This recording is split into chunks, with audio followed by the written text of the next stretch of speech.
All right, we're recording. Good. Good afternoon, everyone. I'd like to call the special board meeting for the Comfort Lake Forest Lake Watershed District to order. It's about 2 minutes after 2 o'clock, June 4th. And with that then, let's do a roll call vote, Tori. Or I go ahead. Yeah, I can do it. Tell me if you want it in a different order. No, any of those. Manager Loth, Here. Manager Taves, Here. Manager Baki, Here. Manager Schmaltz. Here. Manager Anderson. Here. So we have a full majority of attendance then. So let's move on then to the agenda, which is basically the floodplain vulnerability assessment workshop. Okay, so me and Camilla we have a presentation prepared for you.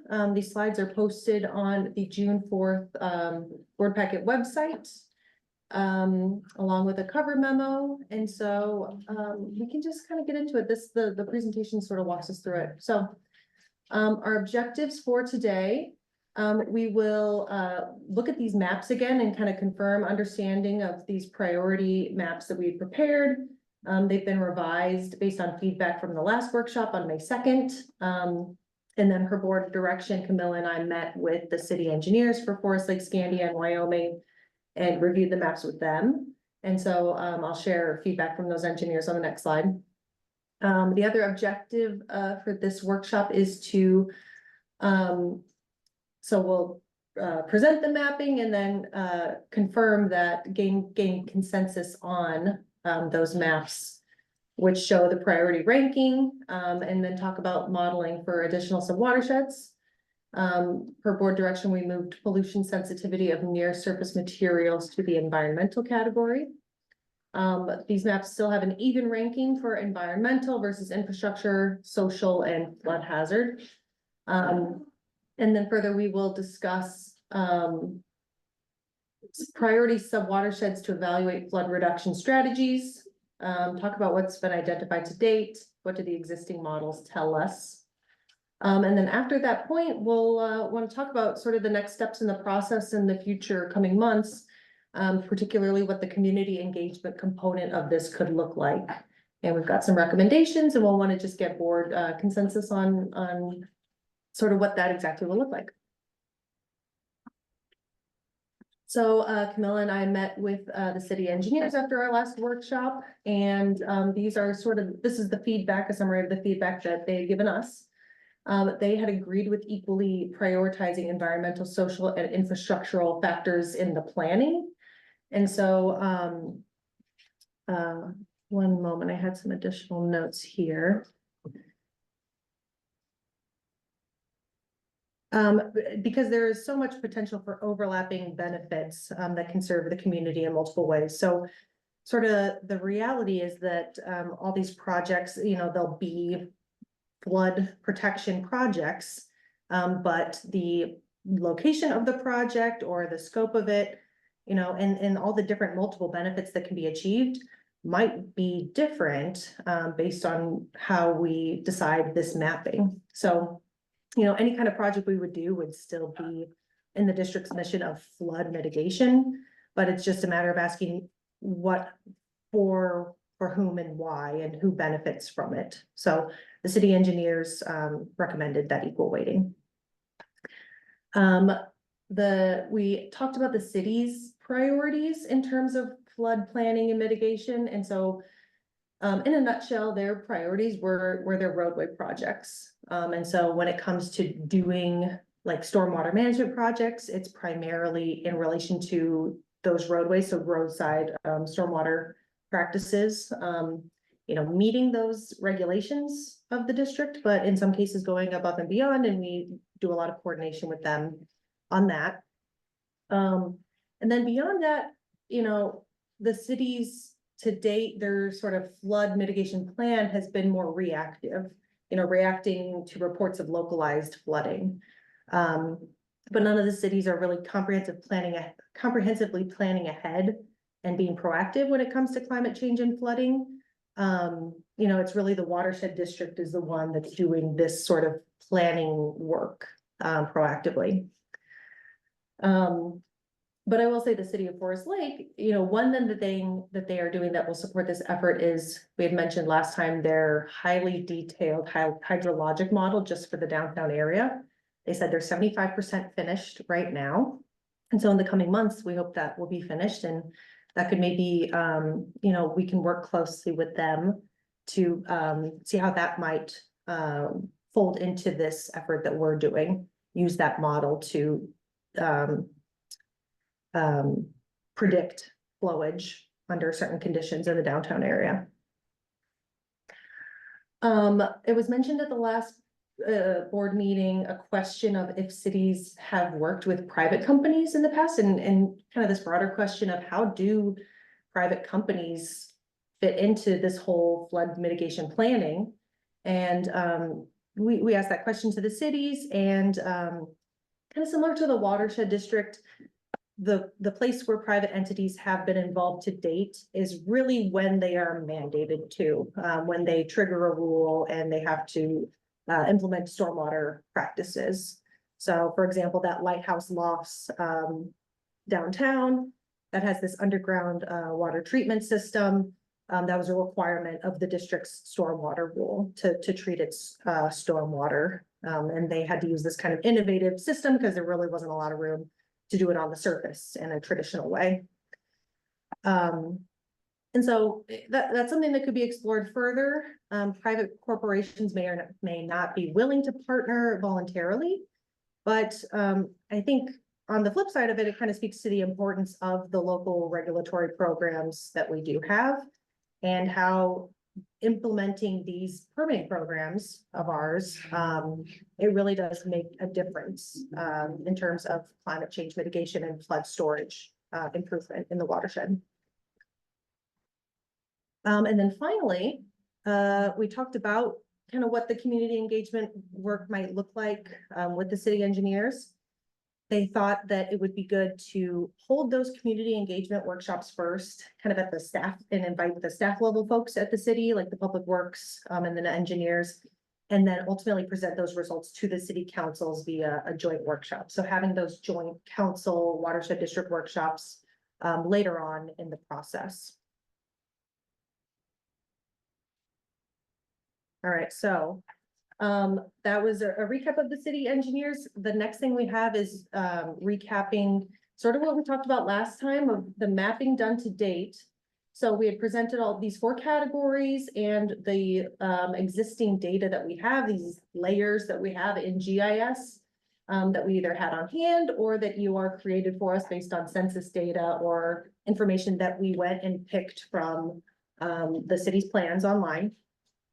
And we had created these maps based on these overlapping benefits and risks to the community with respect to flooding.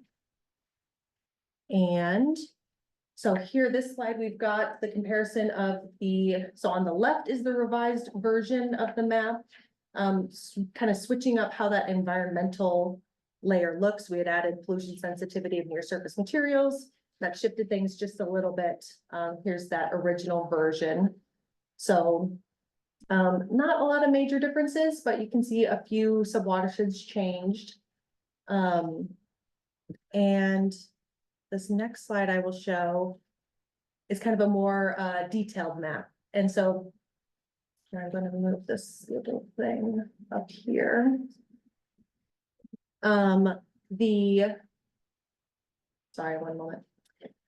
So this map, the blue areas are the ones with the lowest flooding risk when you consider all these things: social, infrastructure, environmental, and the flood hazard layer.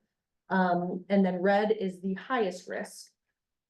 And then within the reds, you are further ranked them. So ranking number 1 of the reds is the highest risk of the reds. And so number 1 is the highest, and then 2 through 6 getting lower.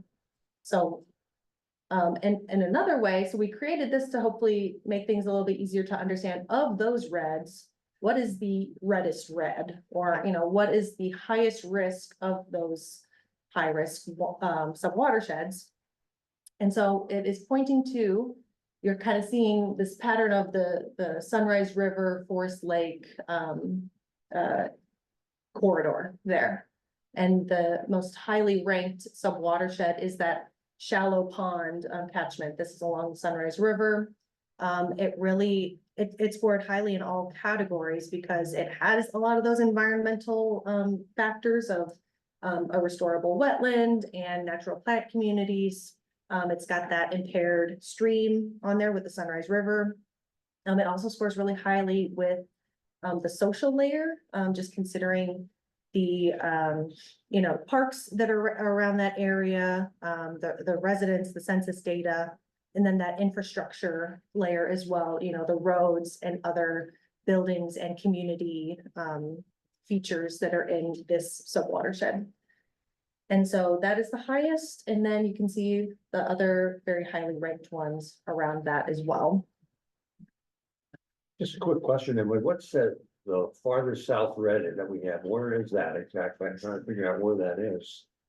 FL 13 ranking number 3. Well, those three red areas, especially the big red area there. Is that is there a street through there or what's?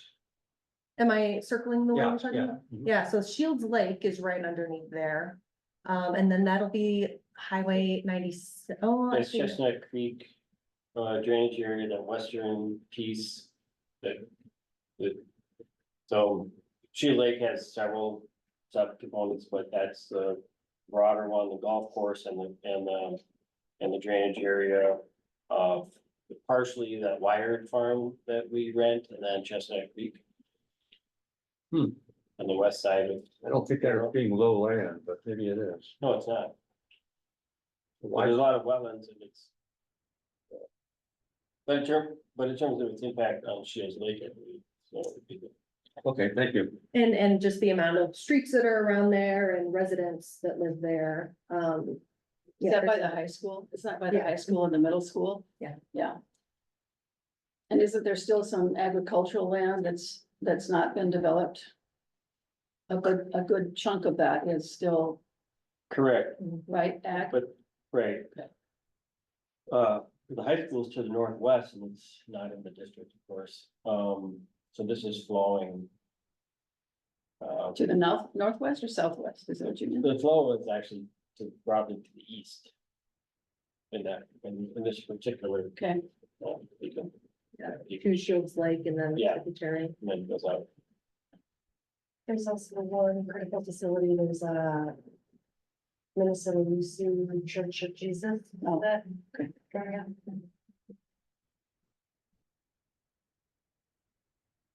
So I want to give you all time to kind of take this in and ask questions. Camilla, did you want to add anything? And we'll kind of pause at this point before moving on in the presentation and get the board's feedback on this follow-up stuff that we did. well, I'm not surprised by this. I mean, the red area primarily, except for that outlier, is in the heavily ditched area. So for decades, water has been pushed into an unnatural conveyance system. And this is what happens. I mean, you can even see it now with the big rains that we've had this year. The aggregation of water because of the flow of the district is really heavy in that Chisago County area. So that doesn't surprise me. I had another question on page, I think it's 3 here. Let me get my glasses on page 3. Are these the comments from the engineers' recommendations? Are these the ones that we saw before? Or did you do an update with the engineers? Update. Okay, so this is updated info? Yep. Okay. It would be helpful if you would put that on this document so that we know we're looking at the latest conversation with them. Yeah.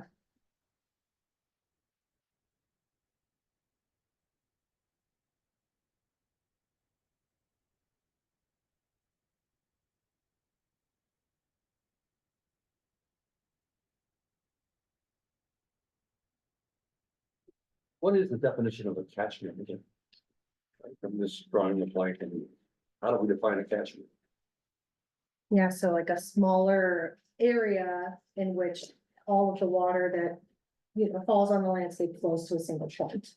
And so, It's like a sub watershed, it's yeah, Okay, very, just the term that can be interchangeable. Some watershed, some places use catchments in a much broader area, just like we use watershed here. Yeah, There's a really good, if you go on the DNR website and just type in catchments, there's a very, very good explanation of all of that. And it, as Mike was saying, it builds that hierarchy of the size of the. the rationale for it. Yeah, it's national, actually. I mean, there's a whole plan. That's where Huck 8, Huck 12, all those hydrologic unit.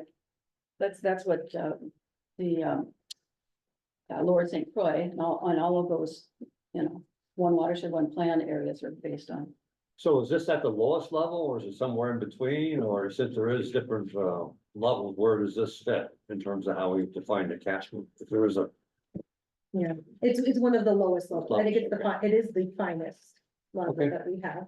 And we can break it up into bigger or smaller. right, Yeah, I think the catchments that are in your hydrologic and hydraulic model are a little bit smaller than these. Okay.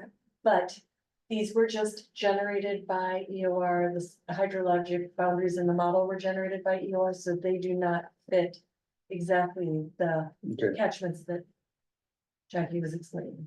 How close is this to the Wink study? Did you do any looking at that base information that we started with? No, I don't think I'm Okay. familiar with the Wink study. Okay, It was from 2007, kind of as I understand, it's somewhat of a precursor to the Sunrise River flowage, water quality and flowage study. And it was a modeling exercise, so, yeah, I it don't was know a how it it was a compares. comprehensive look at our district Mhm. and where the problems would be. So kind of like we're doing here, is, you know, where the most, where's the highest flooding going to occur? But it was down to, you know, at the time, it was down to the neighborhood level in the urban area, so that if we had any type of issues coming in that area, you could get it down to that neighborhood level and fix the culverts and fix whatever you needed to fix pretty easily. So it was the foundation of what we're doing now. And I just wondered if it was looked at and if any of this, you know, changes. I think that would be a good idea to review that relative to what we're Yeah, I finding agree. using the LiDAR data that's more updated and see how things change. Yeah, I agree. Great suggestion. So the other question I have is, what do we mean by risk? So are we talking of risk? I can think of risk as being how deep the water is, so the redder it is, the deeper the water is, or is it more like something important, even though the water's not in its deepest location, it's attacking something and hurting something, so which one, or is it a combination of both? And that's a very good question, and probably a good lead into something that Camilla's brought up, is there are scales of response that we can do. You know, on the most extreme end, we could run the 100-year event, you know, a rain event that is so severe, it would only come around every 100 years. And that pretty much everyone's gonna be affected by that one, you know. Or we could have a finer scale, and this is what the city of Rochester did. You look at the 2-year event, the 5-year event, the 10-year, and they get more extreme with that. And so maybe with the 10-year, yeah, only these people are gonna be seeing a road washout or something as extreme, and whereas other people might just see like a wet yard or something like that. So there's certainly a scale of severity here, and as I understand it, the modeling would kind of bear that out for us, Yeah. So, depending on how detailed we wanna go. yes, exactly. I think that's a great explanation. So risk is vulnerability times the likelihood of something happening. Okay, Right. got it. So like, Emily was explaining, if you have more frequent, smaller events, right? The impact might not be as large to the community as a whole. It might impact part of the community, and it might be impacting them more frequently than an event that's gonna just sort of wash out everybody. And everybody's gonna be in the same position, and that's gonna happen less frequently. Good, thanks, Camille. Okay. That's good to know, I think, and And as we get more people drawn into this, we might want to bring these questions up, because they'll probably have the same questions we do. Yes, absolutely, and if I could just add, this notion of looking at risk and evaluating vulnerability and social impacts to different social and environmental systems is something that FEMA, the Flood Emergency Management Agency, is also looking at. So when they do their new risk ratings for impacts related to flooding, they are also thinking about these same things. How do we evaluate impacts related to climate change, but also what types of design events are we talking about? Thank you. I have a question. Which direction is the water flowing? I guess my larger question is, are we getting money our water that is flowing from the east to the west? And where is it going? So that we kind of have an idea. Is it coming from Big Marine? Is it flowing towards Chisago City? Do we have an idea of where the water is going? Yes, I can kind of display here with the cursor general flow patterns, and I can pull up a map too, but not coming from Big Marine. So like anything any rain that falls on this side will go to Big Marine. Anything that falls on this side will come north. So generally flow will go northward to Forest Lake, through Forest Lake, out this outlet, and then through, and downtown through these ditch systems into the Sunrise, through Shallow Pond, north through Comfort Lake, and then up further out. And then from here, it flows from Moody Lake south, from south of Bone Lake northward, kind of converging mainly in Bone Lake, out the outlet of Bone Lake, through that stream, through Birch, School, Little Comfort, and then again into Comfort, and then everything in the district comes out through that Comfort Lake outlet, pretty much. So the outlet of Bone Lake has a large amount of water flowing through it if there is a flood event? I think relatively, yes.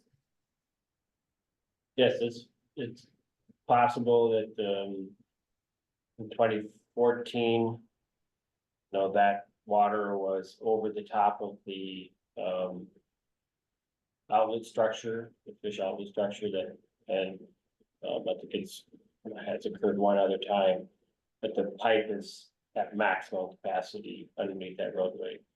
So in theory, an even larger event could go over Lofton Avenue. That would be quite extreme. I don't know don't remember what the difference was, but it got, but it's possible. That's under these much larger rain events, beyond the more like a 1,000-year event, which has occurred in the upper Midwest here several times.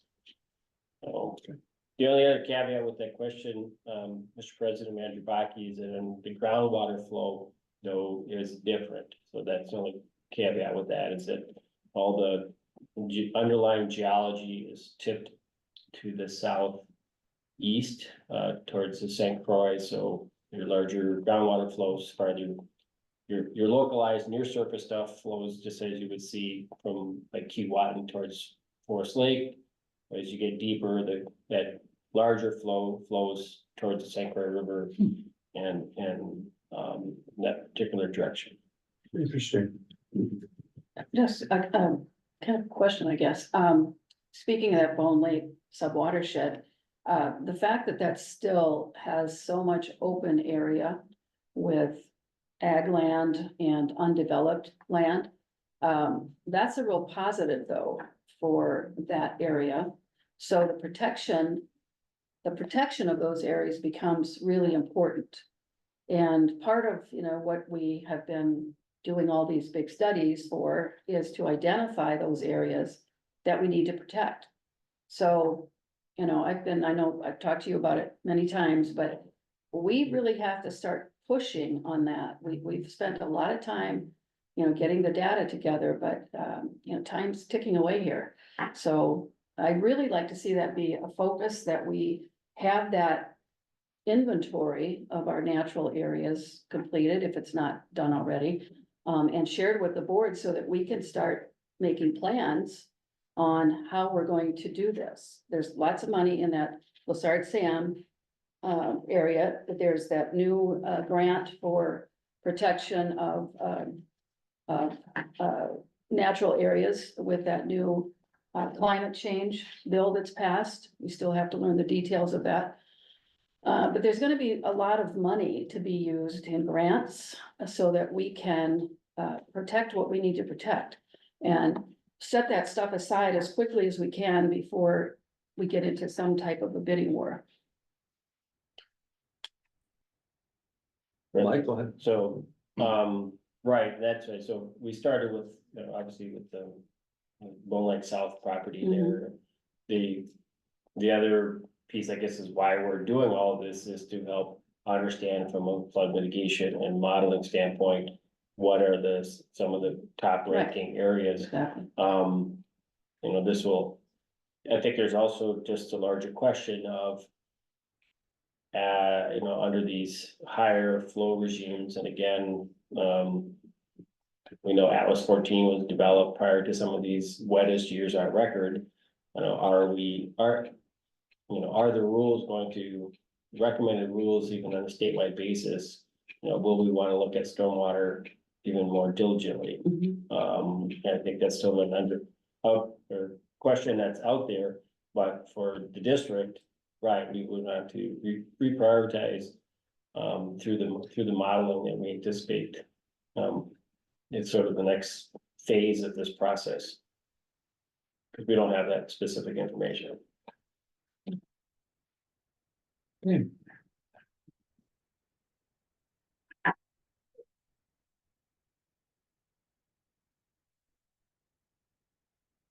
Is there any more comments from managers on the Zoom, Manager Taves or Lowe?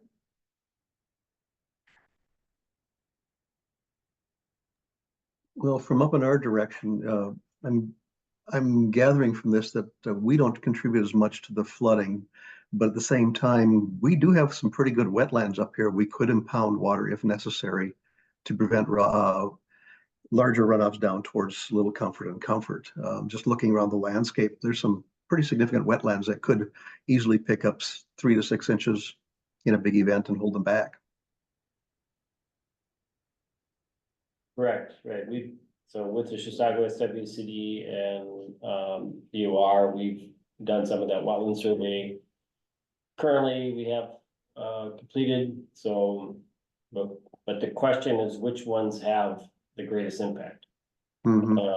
So, because right now we don't have any serious takers on the one wetland banking program we have. Tried to initiate or put into place. So, armed with some new information about which wetlands provide the greatest benefit from a flood resiliency, assuming some level of equal value of just wetland restoration from an ecosystem standpoint, then we can rearm ourselves, so to speak, with going out and trying to make a more of an effort or seek additional grant funds to either get easements or protection or something in some of these key areas. So again, we would anticipate using the Pareto principle that we don't need to do all the wetlands, but rather there's going to be this subset of wetlands that will have the greatest impact from a resiliency standpoint.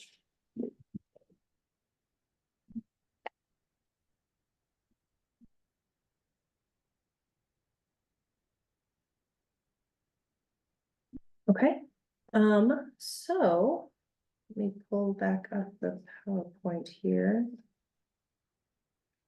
If there are no other comments on kind of the map itself and sort of the prioritization that's been done to date. Can you go back to that map? Yes. For just a minute.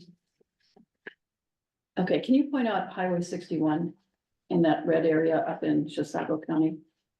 It comes down from Himes Lake. Himes Lake is, right on Highway 61. Going to be on the west side of Shallow Pond there. This, right? Okay, so part of that area, a big part of that area, looks like it's on the east side of, or excuse me, the west side of Highway 61. Mhm. Okay. Yeah, I can maybe pull up and. I sense it.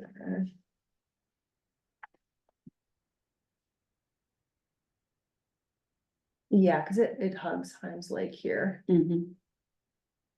So, yeah, it's kind of, yeah, just there. It's on the east side, not west side. Okay, so so it's straighter, it doesn't go into the red 61. I think that's 35. No, let's see. It would, No, 35 this is is right. fair. Yeah. Okay. it'd be good That's to have, 61, yeah. have an overlay of this, of the major streets and highway systems, because that changes, you know, the dynamic of that number one ranking area. To the west side is going to be housing. There's a lot of housing in there, but really pretty high grade wetlands too. With trees and bushes and plants and animals and all kinds of things. So those houses have a real big high risk of flooding. But if that's, and that's where a lot of that drainage going into our Highway 61 project comes from.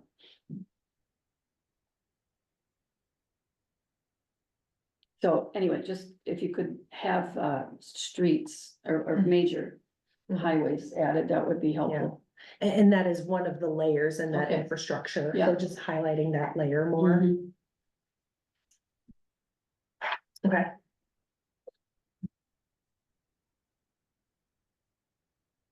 All right, so let me pull this up again. So as we, and we can go back to that map if we want, but if we're kind of good with putting that, leaving that as it is for now. Here's sort of recommended next steps to keep this process moving forward and ultimately get to kind of that project stage in the future. So, looking to mainly, and these are just recommendations, if the board wants to do it kind of a different way, then we certainly can, but here's sort of a recommended approach. For now, solidify the integrated map as revised for the last discussion. And after we go through this community engagement, perhaps the board would be open to changing those priorities, like turning an orange into red or vice versa. If someone brings up a big gap, we have a pretty good list of, factors here. But if through that community engagement, somebody identifies something that should turn one of these other sub watersheds into a higher priority, we'll report back to the board and they can consider changing the map. But otherwise, kind of what our main focus would be to present these maps to the community. And what that looks like, we would recommend is presenting it to, the city engineers, like the staff kind of people, counties, PCA, agency folks, like our technical advisory committee kind of people.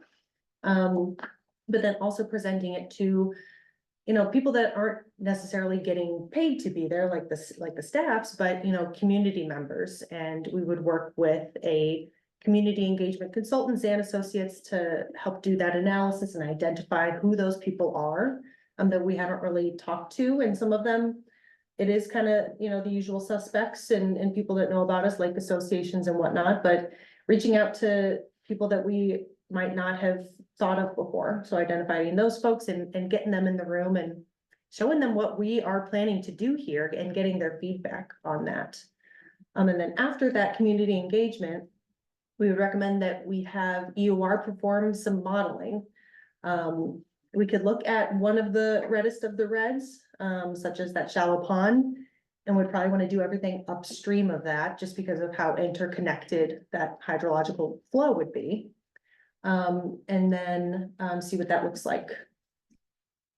And so during these community engagement workshops, what we would recommend again is the goals would be to generally get feedback and buy-in on the prioritization. So these maps are our priorities as they stand.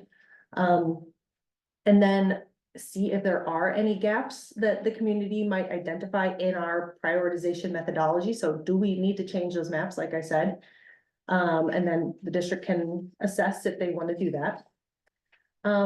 And then from there, if everyone's kind of like, yep, we understand what all went into these maps, why these areas are high vulnerability, sort of what to expect, then kind of start to look ahead a little bit, talk about the types of projects we would ultimately do, and just start priming, the people in the community of the kind of work that we are planning to do, so that when they see a big excavation project or a roadside kind of project, they know what it is. And obviously we would do a lot more outreach in the future once an exact project is identified. But just starting to talk about that and, lay the groundwork and talk about, that slide that we presented last time that talked about all the multiple benefits of creating flood storage, creating those acre feet is one really big benefit. But restoring a wetland could be another benefit. Reducing urban heat islands and planting trees could be another one. Pollinator habitat. There's so many benefits that could be achieved depending on the types of projects that the district does. And so the way that these would kind of flow during these workshops would be giving people that background that we did at that last workshop of, why climate change is important and what the watershed district's role in this planning. Present these maps that we talked about and kind of letting them know how we've done prioritization to date. Again, that identify what other factors, identify gaps if there are. Present these flood mitigation strategies, multiple benefits, green space. And we can also talk about how the watershed district owned projects is just one avenue to improve community resiliency. There's outreach that can be done. And like I mentioned earlier, continuing to enforce local rules and ordinances. So that's the district's rules, stormwater management. That's the city's low floor elevation ordinances. That stuff really does make a difference in improving community resilience to flooding. And then also identify potential partnerships with cities on these projects. The district, I think the feedback we're getting from the board is that the district would be the leader of it and really the technical expert. But if there is city land, such as like the Bixby Park, that we could do a project on or something like that, identify those that make doing projects that much more cost effective. So we're gonna have someone come at the meeting here at 3 o'clock to talk more about this community input, right? Because it's important that we discuss who the community is. When you start looking at city engineers and that, those people will have probably enough knowledge to have some perspective, but in my opinion, the Joe Blow off the street is have no idea gonna be able to challenge anything that we put on that chart, because they probably have less information than we do, and we had trouble figuring out why. I can't even challenge us with my information I have. I think their input would be more valuable towards the end of the process when we're talking about protecting certain areas or certain resources that they could identify with. Then they may have an opinion. So I think that's something we should try to pursue with this person coming in at 3 o'clock. Camila? It might also be like how they ask the questions, and hopefully, they're skilled at this, so they'll know how to do it, right? But like, maybe it's looking at these red areas and asking people who live in these areas, what kinds of experiences are you having? Do you see standing water in your yard? Do you see standing water in your neighborhood? And how much rain do you think you're getting when you see that, right? I think there's layers of information in this mapping exercise that are available, but that sort of local knowledge is one of the things that we would be trying to add to this mapping exercise. Okay. So I think, hopefully they can say how they engage with the community and share very technical information so that they can understand what's being asked of them without overwhelming them. Yeah.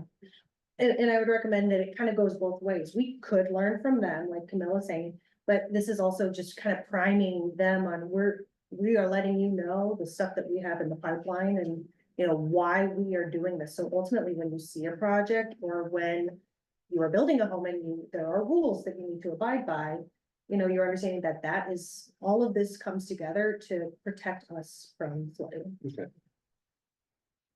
And one important thing that we talked about last week, Emily, was, a map like this with a lot of red on it can maybe be very scary if you're living in this part. We haven't heard the city say anything to that effect, right? So maybe this community engagement group will also suggest changing the color scheme so that when somebody does see this map, they don't freak out.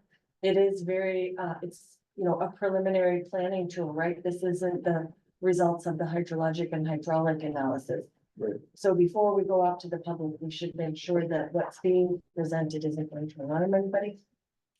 What, explain that to me. What do you mean it's not part of the H&H model? It's not a map that was generated with the hydrologic and hydraulic model. Okay. This is just a GIS exercise to help you see what portions of the watershed district appear to be the most vulnerable. So if you just stack water on the landscape, where do we see higher depths of water accumulating? When is it going to be integrated? When is the H&H modeling going to be integrated into this? When you select the priority areas, so if you select a priority area or a couple today, then you would go out to the community, find out what the community's priorities are. And then we bring that back to you and you say, yep, we have agreement, or maybe there's not agreement. And then you make the final decision on where you want to look at an area in more detail. So if we go back to the map that showed our priority 1 areas. Yeah. Being pretty much that spot south of Forest Lake. Yeah. And everything within that city area that bumps up against Chisago County. Yeah. So haven't we done that already? And so we'll start, what I hear you saying is that we're going to have maybe more localized meetings. Yeah. Right? Okay, so we start with your priority rankings. That's based on science, correct? It's not Or our is it- priority rankings, it's the rankings that are a result of this GIS analysis. Right. And you do have a hydrologic and hydraulic model already, which may be enough to tell you what you want to know. Yeah, It may not be enough to tell you what you want to know, so we don't really know what we want to evaluate. So I think your current model tells you, here's where the 100-year event is flooding, right? And we're suggesting, based on these areas that have been ranked high for social vulnerability, environmental and infrastructural, that you might want to look at a range of design events to evaluate risk to different parts of the community. So it's like an iterative process. You're picking an area, you're saying, we want to focus here. Does our current model tell us enough of what we want to know? Or do we need to build a little more detail into that model? what are we looking at here? I mean, are we looking at just social and what was the other one? This is all three. Okay. Those all 3. Okay, so it's a combination of those 3 impacting a certain area. Yes, Okay. Why wouldn't we want to go with that? you can go with that. Okay, But we're going to pick 1 or 2 of those areas to get to over the next step to level, right? In terms of the hydrological study. Yeah, well, in terms of evaluating your current model and seeing how much more resolution you need to put in that model to get the answers you're looking for. But before we do that, we should also go back and look at this WANC study and studies that you've already done with EOR, right? Some projects have already been identified. But again, the scale of the project has to fit the question. If you have a lot of detention ponds that are going to alleviate a 100-year flood event, then that might just be what you decide to move forward with. But if you're saying, well, we want to explore other design events, a 10, a 25-year, a 50-year event, to see where we have bottlenecks in the system and how those bottlenecks might impact people living in these communities to help the city of Forest Lake become more resilient. You might want to work with Forest Lake to see what their model's telling them, and you might want to partner on some green infrastructure projects in addition to a detention project. I think that's where you're kind of evaluating your role in the solutions. are you, in this map that we're looking at right now, this priority map? What is it based on? I'm still not clear on what you're telling us. I mean, if it doesn't include all of the infrastructure that's already there, the culverts, the ponds, you know, whatever else. Have you factored in that aspect at least? Great Enough- question. Yeah. Emily and I just talked about this morning. So these are all the data layers that go into it. But no, we don't have the district's database of BNPs factored into this. Oh, good God. Where have you already put projects? Well, and could I, Yeah, this is kind of a static map, you know, these are layers on the landscape, and what the modeling will do is make it dynamic and show the flow. You know, now that flow is going through Bixby Park and dispersing, the model will show us how that impacts going downstream. Well, that's a critical step, in my opinion, Yes. before we present anything to the public. We have to know what it is right now and what we're capable of doing. That's the whole point of all these projects. It was not just to clean the water. I mean, that's number one, obviously. But it was to impact the future. So that as climate change got worse and worse, we had already built in some of these buffers. Yeah. So you have to, in my opinion, we have to have that information. so And if that's another modeling step, then we, in my opinion, we have to do it. but what we were trying to help the board with, and this was all the boards, you know, Warden, Browns Creek and Colonel and Reed. You might not need to build that level of resolution into your hydrologic and hydraulic model across the board. Like for the entire watershed, that would be maybe cost prohibitive and not needed. So the goal of this was to use a very cost-effective tool like a GIS terrain analysis to say, where are your hotspots? And then we need to go into the model and vet those hotspots and say, why is this area vulnerable? Is it really vulnerable? And what events is it vulnerable to? And then bring that information back. Does that make sense? Yeah, we should just get on with it then. I mean, I think it's, so that's what we're trying to do here, take that next step, right? But I think these Mr. are great questions and I want to make sure that everybody understands because it is kind of complicated. Mr. And President, you see it like once every couple of months. I can't see who's, oh, Doug, go ahead. Mr. President, what if we were just to take on that CLO 6 number, ranking number 1, say, okay, let's tackle this one and see what the underlying information is going to bring forward without, in a way that we don't impact others, hopefully, but at least take the most critical one, start there and see what happens. And if we like the model, then we can start going out to the ones that are less red. But it seems like we just kind of need to pick something and get going. Well, we have to understand what we're chasing first. Yep. And Yeah. if we're not, we don't have what's there now, then I agree with you. We need to take this priority map and work our way down from the top. And see what it adds and how different it's going to be. I thought that was a recommended step. We were gonna pick, I think, two area, at least one area for sure today, right? So this is good feedback, because one thing that, an option that we could do is get feedback just on this from the community. But what I'm kind of hearing is, no, let's do more before we go to the community. I think so, because Absolutely.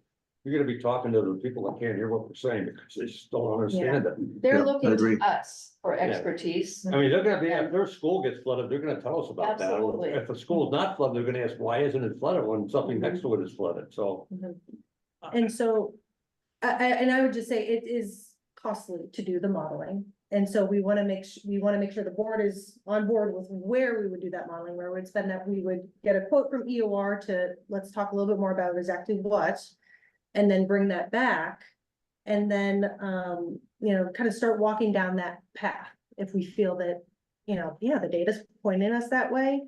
Even if somebody says, well, no, I think you should totally look in this other area. What I'm hearing from the board is, well, the data says we're looking here. And so that is where we're gonna put our dollars right now.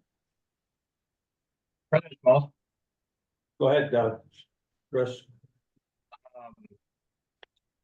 at what point do we look at the cost of making changes or improvements? I'm not sure I understand. You mean cost of doing the modeling or cost of actually doing projects? The cost of actually doing projects, because how do you prevent getting down a rabbit hole where you have an area of focus and then you find out that financially it's not feasible? Now you've wasted all this money modeling something that might not be in the cards for from a budgetary standpoint. Yeah, I had asked that question earlier on. I wanted to get some cost estimates for a different reason. I wanted to see what kind of capital projects we're gonna have to deal with the next 3 years. So we're shifting from lake projects to flood mitigation projects. So are those $10,000 projects? Are they $100,000 projects? Are they $500,000 projects? Are they $1 million projects? So we should have some feel for that, I think, as we move that up. I think Chris is saying the same thing. Maybe we want to work around things that we can afford that have some payback, but I'm just throwing out ideas right now, so. I kind of had a similar follow-up question too, in that, I think from the projects that we have done to improve water quality, we kind of all know like what that toolbox looks like. What kind of projects, and you can get into like a project and what it might cost, just generally speaking, are we looking at, or is it too site specific to, put together kind of a list of potential things that, engineers think could be utilized to improve some of these, to lower the risk in the high, the most vulnerable areas. Well, you got Rochester, other people are ahead of us on this, right? So you got other things that are 10 years ahead of us. We can see what they've done and what it costs just to share with us, if you, or is that not? No, I mean, I have an answer. Go ahead. We'll let you talk now. I think it just depends what you're doing, right? If you're addressing riverine flooding, so the flooding that comes down the Sunrise River and you're looking at a 100-year event, you probably have already identified a number of projects that you would like to do, right? You're gonna do detention, you're gonna do wetland storage. You might buy out homes adjacent to the Sunrise River because they're going to be, not you, but you and the communities or the county, somebody could be talking about buying out those properties so they're not continually being flooded.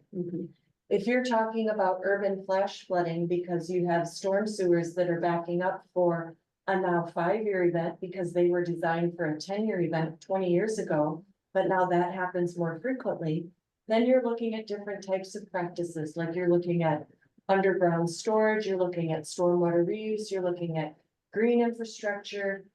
So you're looking at the suite of practices, recognizing that you're not going to solve the problem.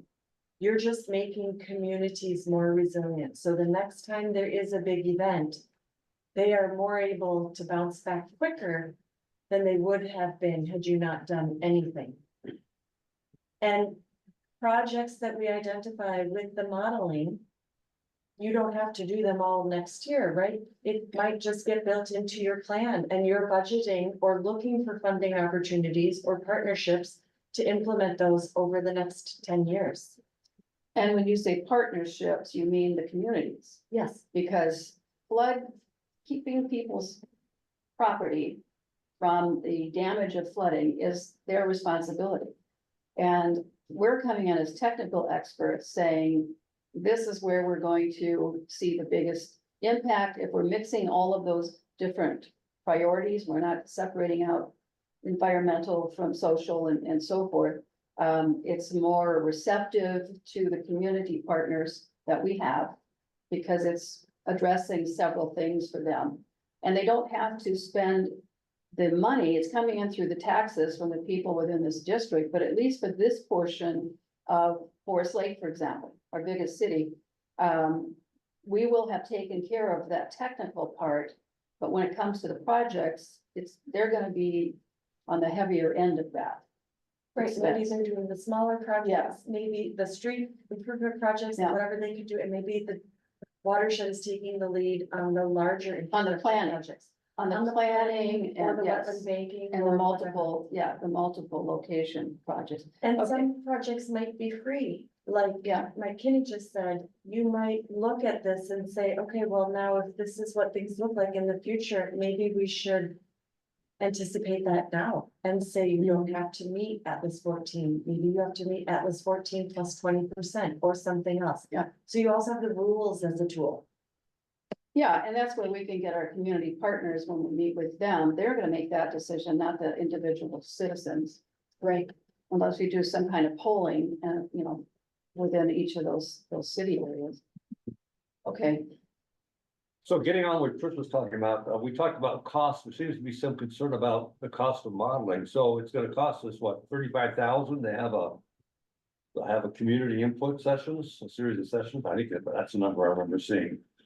Maybe covered by grants, so how does that compare to, say, doing a modeling on the number one red area? What would that cost us? That's to be determined. But I mean, order of magnitude over. I can't say, You because I haven't done the model myself, and because it's unfortunately, we can't just do the red area. The red area sits between all the water coming from upstream and all the water coming downstream. So I need to sit down with Greg and Cecilio and say, what is it that we're looking at here? If CL06 is the one that you choose, how many subcatchments and to what level? And how does Forest Lakes model plug into this whole system? So I'm afraid I have to get back to you. Okay, so let me phrase it differently. Maybe we should pick an area then that will, won't be the most expensive or the biggest area to do, but maybe would give us the best variety of the sensitivity of the next step that we're taking. Yes, So that might be a better way to pick the area than just saying, pick the biggest red one. yep, or what we could do is say, it's not the biggest, it's the priority. Number one priority. Yeah, it's a Highest whole priority, different sorry. talking point, it's the one that's ranked the highest. right? yes. And so what we could do is we could come back with a menu. If you did everything contributing to CL06, the cost would be this. If you just took, I can't see, the ranking number 4, CL13, the cost would be this. And then you can decide if you want to build up to CL06. Anything you do upstream of CL06 is going to benefit CL06. So we could provide you with sort of a menu of options, and then you could decide after we come back with that. Yeah, I think the most important thing is, to pick where we spend our modeling, the first modeling dollar. Yes. Okay, But I think to clarify that, though, Yeah. when you're looking at this as separate systems, right? We've got that aggregation coming from the city of Forest Lake, across the freeway system, and then into that shallow pond area. So that, what I hear you saying is that's all aggregated into that area. I understand that, that's fine. The other one is kind of contained within itself over here in the southern part of Forest Lake area. Yeah. Yeah, so I think, When you say southern part of Forest Lake area, are you talking? Down- I talked about the red area. There's only, Okay, that one. on this priority sheet, there's only two areas, that aggregation of information on this, the northwest side of the map, Mhm. and then that area right below Forest Lake. So I think I'm still leaning that we do priority 1. Because it's gonna have the biggest impact. President Schmaltz, go ahead, Chris. is it possible to add a financial component to the scoring assessment? Or a financial estimate? Wouldn't it seem that if that first level of review says, okay, we've got all these culverts we're looking at, it's gonna cost X amount to change these culverts to alleviate flooding? That, I don't know how many layers there are to this, to be honest with you, but it seems like culverts is a pretty easy one to take on. Would that be the next level into this process? Emily's got a comment. Emily, go ahead.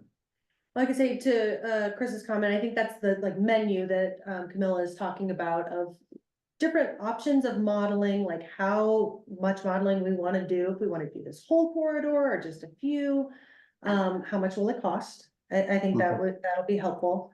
And then to Manager Taves's comment about the culverts, I believe that's inherent in the model. The Okay. kind of dynamics and the flow of all of that, and I believe we have now culvert inverts and elevations for most of this. Okay. That's right, yes, okay. I think the identification of the areas that can be used as holding areas for excess water, Mhm. that's important Mhm. to make sure that we have identified. And that would Yep. mean maybe purchasing land, or all of this, I see it as not just us doing it, but whatever the government, local government unit is for that area, Mhm. or the governance of that area. So Wyoming, you know, we'd have to, Forest Lake, part of Forest Lake would be included in that. Is it So- Is it within our, It's a huge project and it's just gonna have to involve all those layers of government. It's not, So, it's not somebody totally made a on comment? us. is it Oh, within good. our, is it within our purview in doing this process that we can go to the local government entities and say, this is an area that should not be developed because it is so vulnerable? There should be, can we say that to them and have them either pull that land off of sales or mark it as not insurable or something? Well, in my opinion, having been on boards, it's very important to understand when you're trying to plan the future. What areas need to be set aside so that you're not creating problems for property owners or the businesses that come in. It's a critical part of deciding that kind of, making those decisions, I mean, at that local, council level. And so that's been sort of my vision of this purpose of the watershed, was to guide our local government units that have the primary responsibility for land use down the right path to keep the water clean, houses, protected and all of that. So yeah, absolutely. I think it has to be part of what we do.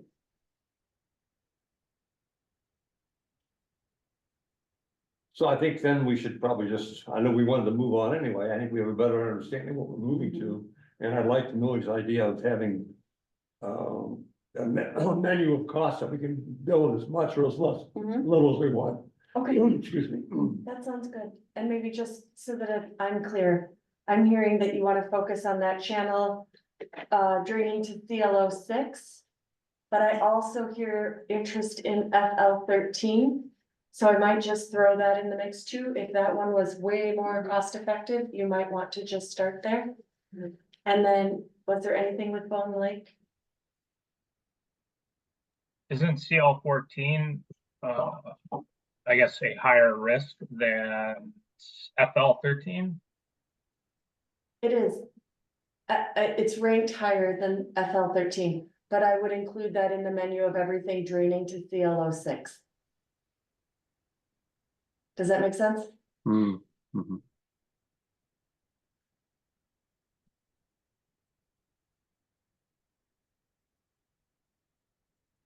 I like the menu option. I mean, it's hard to make a decision It without is. all the information in front of you. Agreed. And, But if we pick that lower right hand or the southern red that we talked about earlier, that's mainly residential. If we pick the red to the west of Forest Lake, Lake One, isn't that more downtown area and more variety of infrastructure and so forth? So you're gonna get a better feedback on what might be at risk here as opposed to just houses? I don't know, I'm just asking a question. Cause we wanna learn how sensitive and how flexible this thing is to know how much detail we have to get into later on. Cause it's costly to do it. Yep, So we can leave that up to you, but if you think, you seem to be inclining to that Chestnut Creek area, so I'm open to everything. what I mean, but Yeah. yeah. And maybe, I don't know, I'm just thinking out loud. Like if you did FL 13 and you walked through and you did it a certain way, maybe you could ask Forest Lake to do the same in these other parts to see how that came out. That's And true, then they're gonna have big concern with that one, they could just mirror the That's same good. analysis. Yep. that's a good thought, I don't know. yeah, no, I like that idea, that's where the partnership comes in. right, When we identify where the technical. and that's experts- their area, they're redoing that whole area down there, so they're gonna do it. Yeah. So, good thought, it's a good idea. Emily, go ahead. So we'll return to a future meeting with some cost estimates to proceed with the modeling. Seems like there's consensus to do the modeling before we begin the community engagement. It's 3:03. I have Dan Pfeiffer from Zan Associates who has joined the meeting. And he could maybe just kind of speak generally to kind of the services that Zan Associates provides and with respect to community engagement and facilitation. Can I just make one last comment, Camille, before we get off this? Is there any way we could bring back information as something that's been done similar in Rochester? Is it maybe a first step that you could show us What it looked like? what it looked like and how, and that would be helpful, I think, to see, relate that to what we're gonna be looking at. Yeah. Okay, It's a very urban area, but you can definitely do that. that'd be great. Okay. I think we learn a lot from this by seeing pictures and stuff like that. Sounds great. Okay, thank you. Mhm. Emily, go ahead. Okay, Dan, are you online with us? Let me maybe expand this a little bit. Oh, hello. Afternoon. Can you hear me? Yes, we can hear you. Yeah, so maybe it'll just help with doing a kind of a quick overview of who we are. And then I can talk a little bit about what we do. So my name is Dan Pfeiffer. I am with Dan Associates. So we are a small DBE firm based in Minneapolis. There's about 30 of us. We do have a small office in Portland, Oregon. Our focus is on communications and engagement, primarily in the public infrastructure realm. So if you think about the county project, county road project, highway project, transit project, wastewater construction in the Twin Cities, those type of projects, we do the public facing aspects of those. Everything from holding community meetings to facilitating advisory committees to individual design charrettes, all the way to communication items such as social media, newsletters, mailings, all of those kind of things. So really everything that you've experienced around a infrastructure project as a community member, that's kind of what we focus on. We've been around since 2001. We started off as a sole person. So our founder, Charlene, left one of the engineering firms in town as a transportation planner and started her own firm. For the first 10 years, she was by herself, mostly as a sub-consultant. Then she started hiring staff. Our first staff member was actually now our current CEO and majority owner. So between 2011 and 2021, we grew to about 12 to 14 people on average. And then from 2021 to 2024, 2021, Charlene retired. Joy, our current CEO, became the majority owner along with two business partners. We've grown to about 30 people, and we've expanded our beyond transportation. So we do more stuff with watershed districts, more stuff with cities and counties as we've grown. For this, the idea was to help facilitate the discussions with the townships and cities, all the agency partners, and any interested individuals to try to pull people into a room and facilitate a discussion around kind of prioritization. Is the main one, kind of thinking about where are the priorities for where community facilities and features are located, future development is planned, what future development could be, where the past hazards have occurred, where do hazards exist today, what populations or communities are at high risk, and then how asking the community or townships, cities to prioritize where risk mitigation should be reviewed or in place. That's kind of a high level overview. Can answer any questions specifically around it. You're gonna present that the board meeting again, or? Yep, we would Okay. plan to bring a proposal to the next board meeting. So I think the key of this whole process seems to be getting the right people to participate in the process. So what skill sets do you have to do that, especially when a lot of the people don't want to participate? Which is Yeah, what so we've been finding, we do. right? We have open houses and people don't come. You know, so maybe we're not serving the right kind of ice cream or whatever it is, but anyway. You know what I'm Yeah, getting so at, yep, so our process really begins with we use a tool we developed, our Zan Equity Stakeholder Tool. It really helps us identify the communities that are at risk and really diving deep into who are the community leaders, who are the interested parties that we should reach out to, and doing that more targeted reach outs and explaining why it's important to be in the room now. I mean, that's always the challenge with like long-term planning projects. Everyone wants, everyone's reluctant to give up their time and commit their time to a process when they are uncertain about how they can influence the outcome or have an impact on it. And it's especially important that we tell that story. Here's why it's important that you participate now, and really having those individual reach out, not just a mass mailer, but calling someone, inviting them to participate, going to when we talk to them, saying who else in your network do you think should be personally invited to this. So that, not so much a community meeting, but more of a targeted focus group, and really being intentional about the invite to it. So these are really focus groups then, Dan, in terms of like a group of 12 people, and then you do the post-it type voting system and that kind of stuff?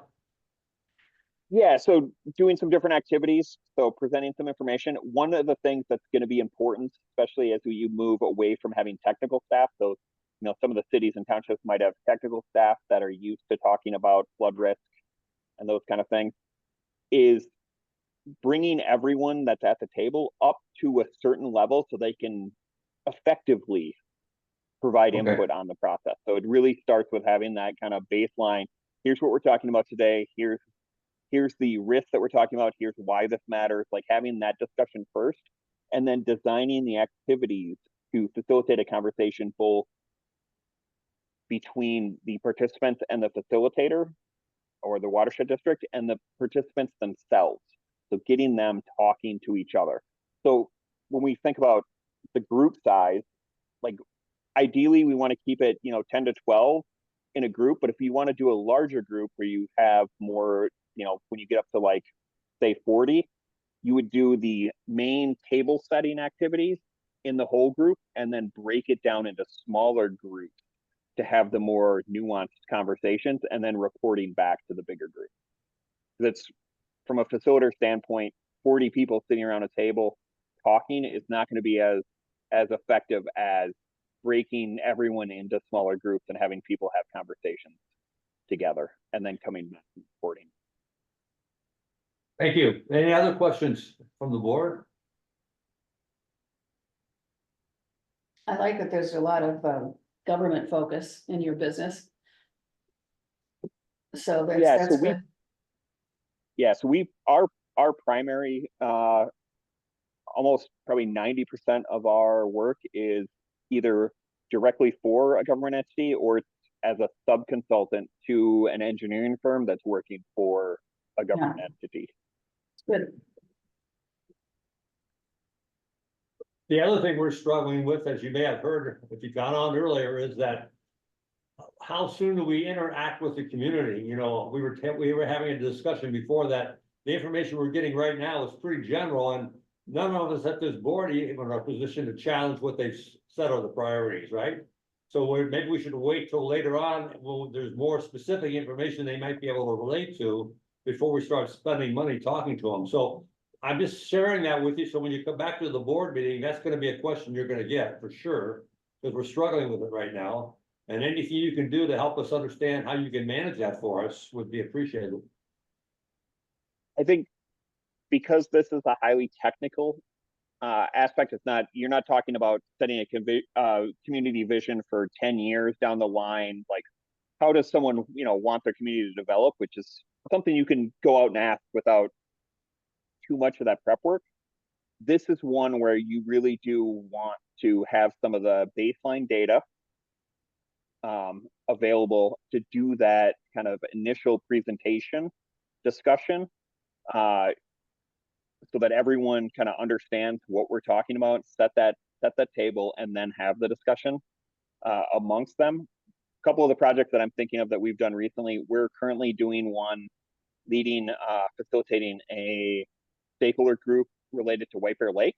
I don't know if you've heard about that, but that's one where there's a mixture of highly technical staff and non-technical staff all in the room together. So it's really important to have that kind of baseline setting.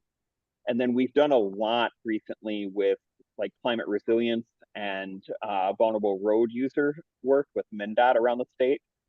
And that is fairly technical. And so you want to make sure that you're bringing everyone up to speed so that someone's not sitting there and feeling that like they don't have anything to contribute because there's someone that's highly technical seems to be giving all the answers. Like you want to pay attention during the facilitation of that so that the technical doesn't wash out community members and how you talk about it.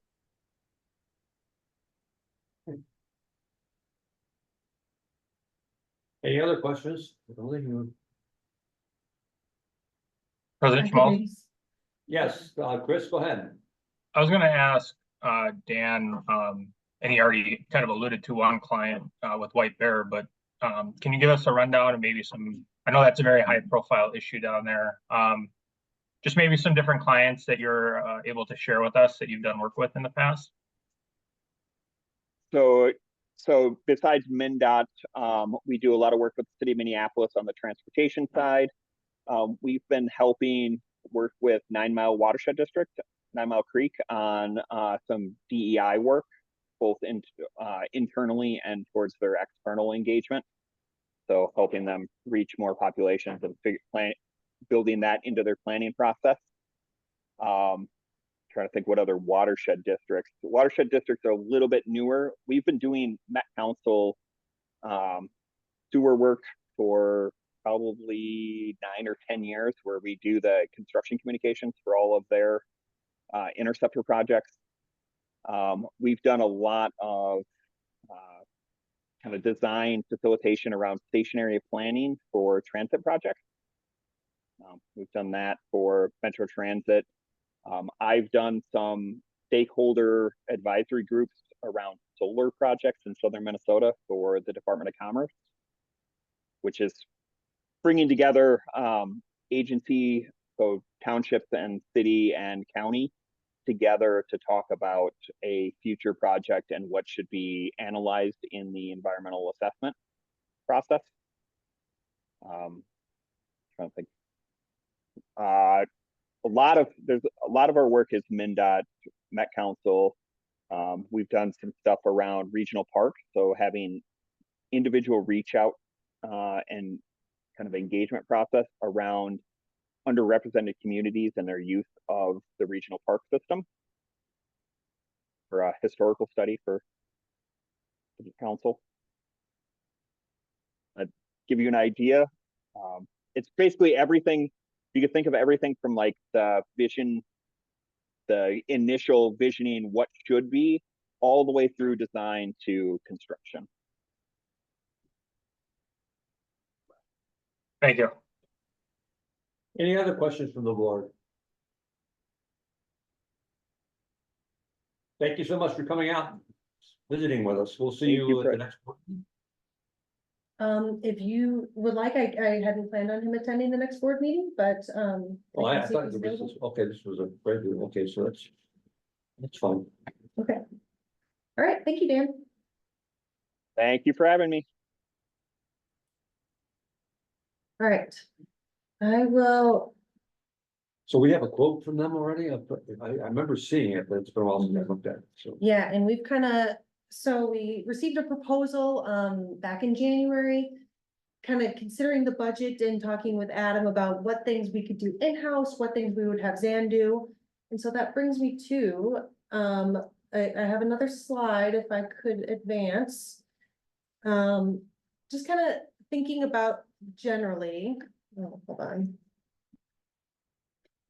What this next phase will look like.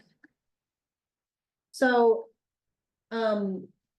I've got a timetable next that, we could talk about next steps, but, you know, just roles and responsibilities, how this is gonna look. Obviously, the managers lead decision-making, you know, talking about what are these high-level priorities, and then, you know, further prioritization after, feedback from the workshops and after, you know, we complete this modeling step.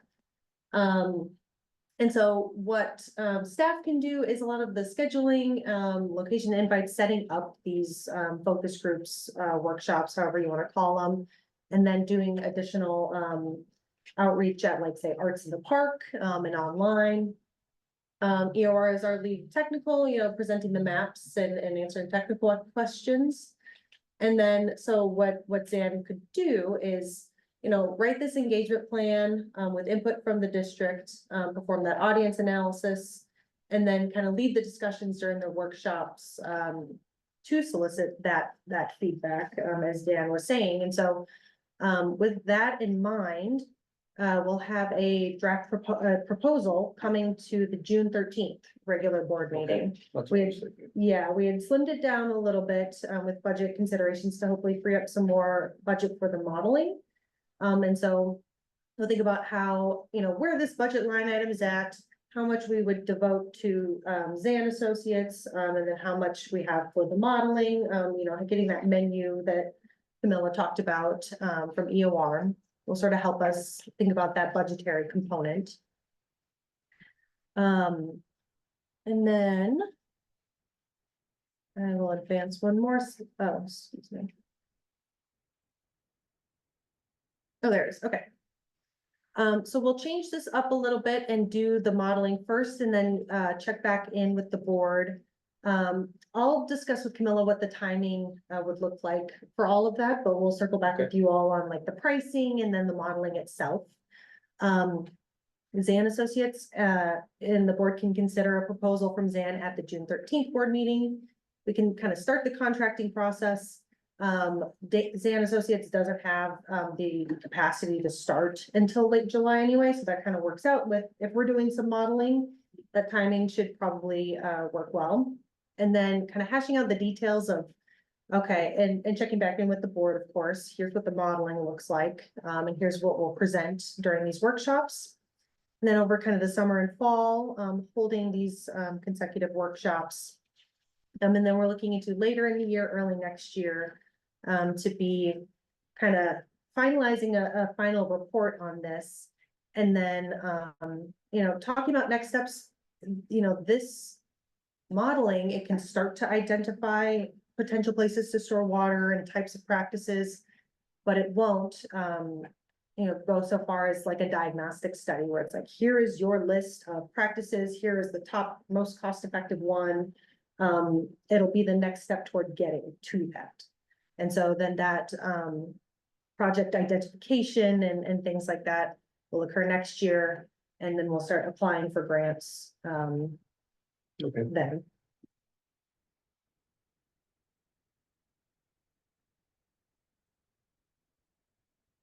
Okay, is there any, So it just comes to mind, will we be able to get a grant to cover some of, Zan's costs? I have applied, to 2 grants that cover the, planning. So, we've had tried for the PCA or the PCA resiliency planning, 2 years in a row were unsuccessful. That's what Rochester used. We don't have the, areas of environmental justice like Rochester does, and so we're just a lower priority area for that program. I applied to the Bowser Water Storage Program for just planning funds. Actually, just recently received, the word that, we were not selected for funding for that one. I asked for further feedback on why, and so they were gonna get that to me. Okay. And then I had applied to a different, PCA grant, to help fund this effort as well, and that decision is pending. So I'm hoping to fund this with grants, but otherwise, we do have, an alternative path if grant funding isn't selected, some budget transfers that we could consider doing, transferring from other line items in the 2024 budget. And so the board can start discussing that on the 15th. Anything else we have to cover today? That's all we had today. Anybody have any other questions or any other topics on this subject? No.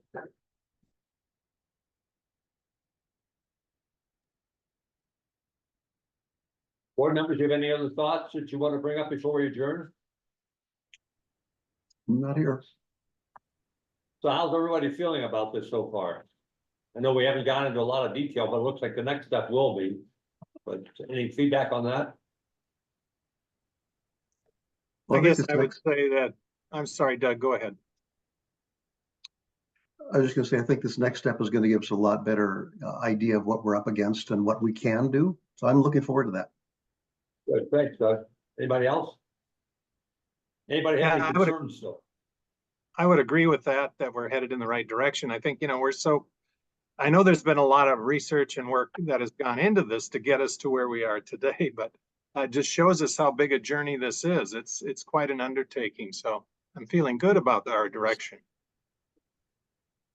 I think there can be some real value if we can do it right, so and get people to help us, so that's encouraging, I think, because looks like the rain's not gonna be slowing down any. Well, I think for the public, it's important that we show that we're forward thinking.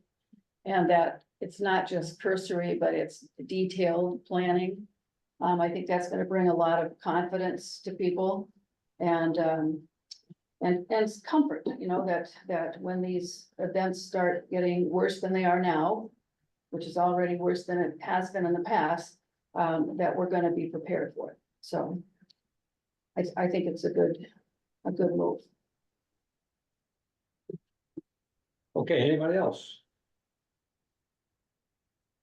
Okay, I'll entertain a motion to adjourn then, if somebody's ready. Move. Okay. Sure. I have second to that motion? I'll second You that. guys- Oh, I thought nobody wanted to leave, okay, thanks, Dave. Keep me here. Could you do a roll call vote for us, Emily? Thank yes. you. Manager Lowe, Aye. Manager Taves, Aye. Manager Baki, Aye. Manager Schmaltz, Aye. Manager Anderson. Bye. Okay, adjourn. Thanks, everyone, for making time for this meeting. Thank you. Take care, guys. Yep, bye-bye. Bye. Have a good rest of the week. Thank you, everybody.